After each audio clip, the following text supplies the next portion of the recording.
नमस्कार, मैं देवेंद्र कश्यप, आप देख रहे हैं सरकार टीवी। आइए बात करते हैं रहली विधानसभा से।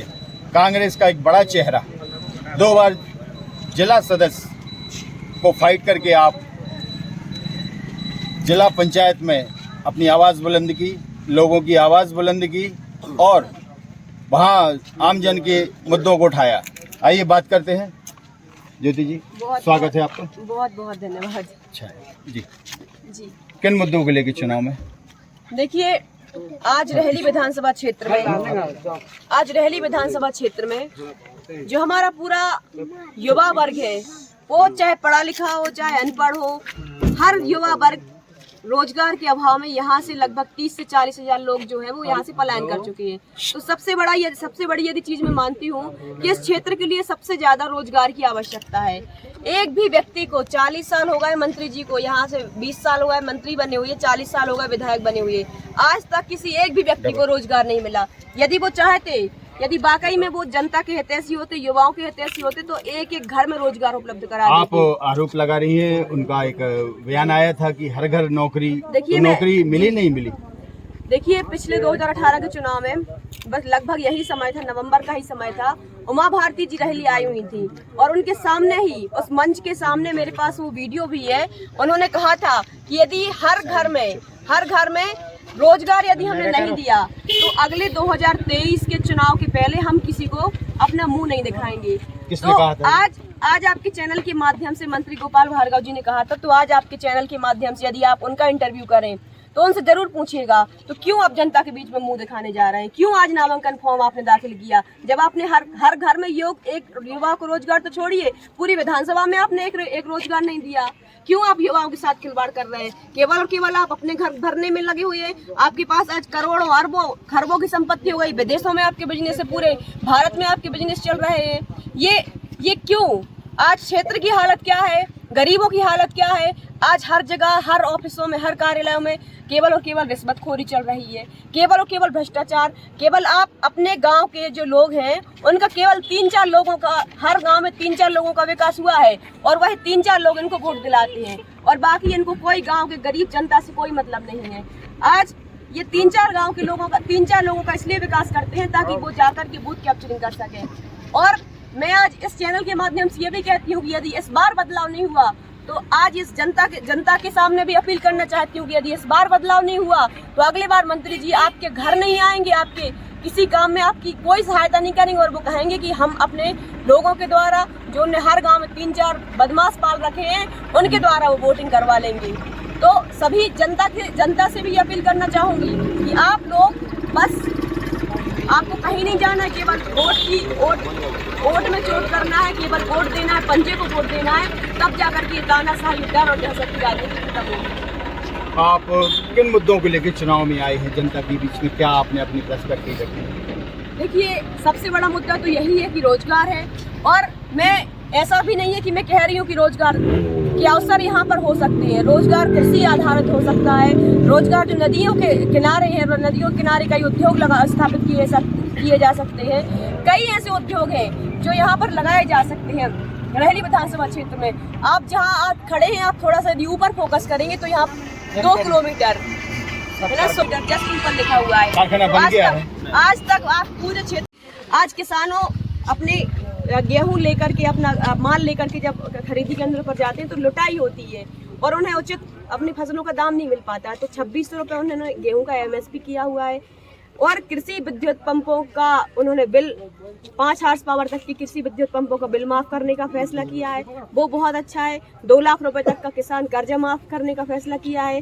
साथ ही 100 यूनिट तक बिजली माफ और 200 यूनिट तक हाफ, ये सारे जो फैसले किए हैं। और दूसरी बात, जो बेटियों के विवाह की, जो हमारे गोपाल भार्गव है मंत्री जी, यहाँ पर जो बात करते थे कि हम बेटियों का विवाह कराते हैं, यदि हम नहीं होंगे तो कौन कराएगा, तो जो हमारे कमलनाथ जी हैं, मैं सबसे कहना चाहती हूँ, वो तो 1 लाख रुपए दे रहे हैं और अपनी बेटी का विवाह अब उसका खुद का पिता करेगा। क्योंकि हर पिता की इच्छा होती है कि उसका बेटी का विवाह करे। अभी तो 51,000 है। 51,000 है, तो उनने उससे बढ़ा करके 25,000 थी पहले, 25,000 से बढ़ा करके 50,000 भी माननीय कमलनाथ जी ने की थी, और 50,000 से बढ़ा करके 1 लाख करने वाले हैं माननीय कमलनाथ जी।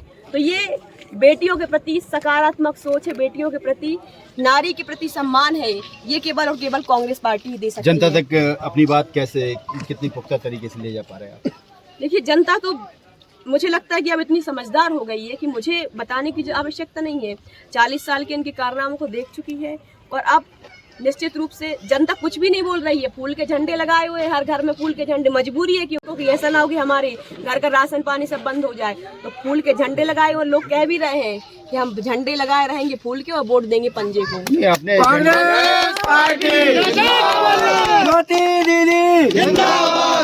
आपने झंडे लगाने की बात कही जी, क्या झंडे नहीं लगाएगा आदमी तो उसके खिलाफ कार्रवाई हो जाएगी? निश्चित रूप से देखिए, झंडे यदि आदमी नहीं लगाएगा तो सबसे पहले तो ये कि उसका राशन बंद करने की धमकी दी जाती है। उसके घर में कोई सरकारी व्यक्ति यदि नौकरी कर रहा है तो उसका ट्रांसफर कराने की धमकी दी जाती है, या कुछ भी उसका सरकारी योजना का लाभ मिल रहा है, झूठे प्रकरण बनाए जाते हैं। तो इस तरीके से मंत्री जी की तानाशाही और डर दहशत की राजनीति, आप यदि इस क्षेत्र के अंदर जाएंगे, इस गाँव के अंदर जाएंगे और पूछेंगे कि आपके पास सब सुविधा है, तो लोग बोलेंगे कि हाँ, क्योंकि इतना ज्यादा डर है, दहशत है कि लोग खुल के बात ही नहीं कर पाते हैं। यदि लोग मेरे साथ भी चलना चाह रहे हैं तो लोग चल नहीं पा रहे हैं, इसलिए नहीं चल पा रहा क्योंकि इनकी इतनी ज्यादा तानाशाही हो चुकी है, और अब सब लोगों ने मन बना लिया है कि अब इस तानाशाही को, व्यवस्था को खत्म करने का समय आ गया है। और अब जो रहली विधानसभा क्षेत्र में माहौल है, निश्चित रूप से सभी को ये विश्वास है कि अब वक्त बदलने वाला है, और ये बूथ कैप्चरिंग की राजनीति जो मंत्री जी करते थे, अब हम लोगों ने ऐसा सिस्टम बनाया है कि अब कहीं भी एक वोट कहीं कैप्चर नहीं होगी, एक वोट कहीं फर्जी नहीं डलेगी, कोई वोट अवैध नहीं डलेगी। और अब निश्चित रूप से अब कांग्रेस थोड़े बहुत अंतर से नहीं, 30,000 के अंतर से जीतने वाली है। जय ज्योति जय ज्योति। अभी आपने इस इंटरव्यू के बीच में 3 बार रिपीट किया कि फर्जी वोट जी, तो अगर वो होता है तो आप कैसे रोकेंगे? देखिए आपके पास टीम है?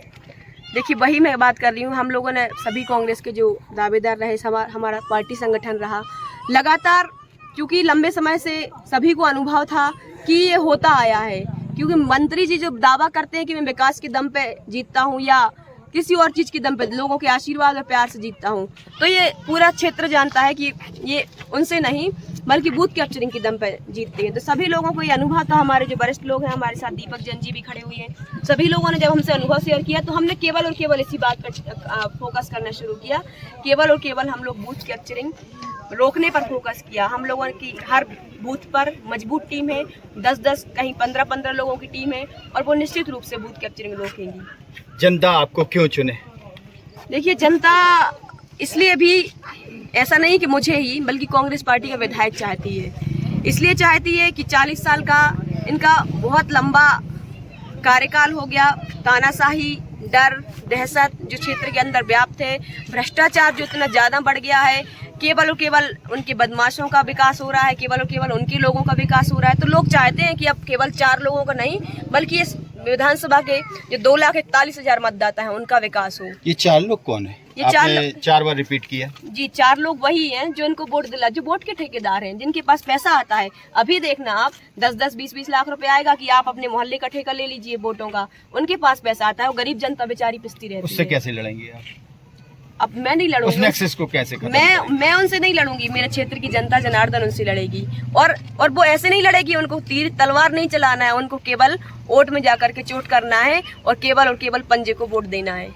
इतने वरिष्ठ बोलते हैं कद्दावर मंत्री हैं, जी। उनके खिलाफ आपको, एक न्यू कमर को, एक यंग चेहरे को, क्या मानते हैं कमलनाथ और कांग्रेस ने आप पे देखिए, कैसे विश्वास किया? माननीय कमलनाथ जी को छोटे नेता तो है नहीं, और हमारा जो शीर्ष नेतृत्व है, जब उन्होंने कुछ चुना है मुझे, तो निश्चित रूप से कुछ ना कुछ सोच करके चुना होगा।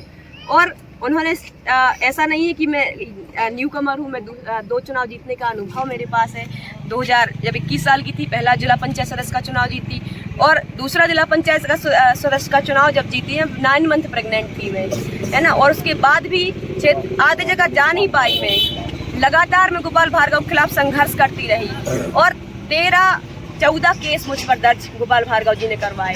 और ऐसा नहीं केवल मेरा ही, जबकि मेरे पिता स्वर्गीय श्री पलटूराम पटेल जी का, मेरी माँ श्रीमती सरोज पटेल का लंबे समय का जो इस क्षेत्र में लोगों का प्रेम स्नेह रहा है, इन सारी चीज़ों को देखते हुए माननीय कमलनाथ जी ने टिकट दिया है। और निश्चित रूप से उनका जो भरोसा है वो कायम रहेगा और मैं उनके भरोसे पर खरी उतरूंगी। और मेरे क्षेत्र की जनता जनार्दन का प्रेम स्नेह मुझे लगातार मिल रहा है। पिता से आपको विरासत में मिली राजनीति, क्या मानते हैं पिता का आशीर्वाद कितना रहेगा और उनके अनुभवों का कितना लाभ मिलेगा? देखिए, पिताजी का केवल एक ही सपना था कि इसको रहली विधानसभा क्षेत्र को आज़ाद कराना है। किससे? इस गुलामी से, जो लोगों के अंदर मानसिक गुलामी है, उस चीज़ से आज़ाद कराना है। और उस सपने को मैंने अपना सपना बना लिया और उस सपने को पूरा करने के लिए जी मुझे अपनी जान भी देनी पड़ी तो वो भी दूंगी, परंतु अपने पिताजी का सपना पूरा करूंगी, इस क्षेत्र की जनता को आज़ाद कराऊंगी।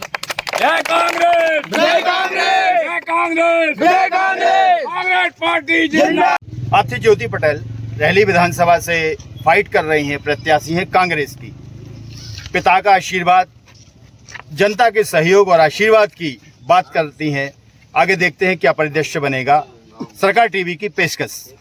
पैसे नहीं आ रही है कि अब पैसा बांटे आप लाने वोट दिलाने। तो वोट क्या समझे हैं हम तो नहीं, बिल्कुल महीने नहीं आ यही सब सरकार बदलने हैं जो अपने महीने ही काट दो, महीने नहीं दे रहे। बता तुम लोग को महीना नहीं दे रहे हो, 6 महीने से नहीं मिलो आप महीने। हाँ, हम मुझके देना होगा काम है। ये मैं तो पूरे क्षेत्र में।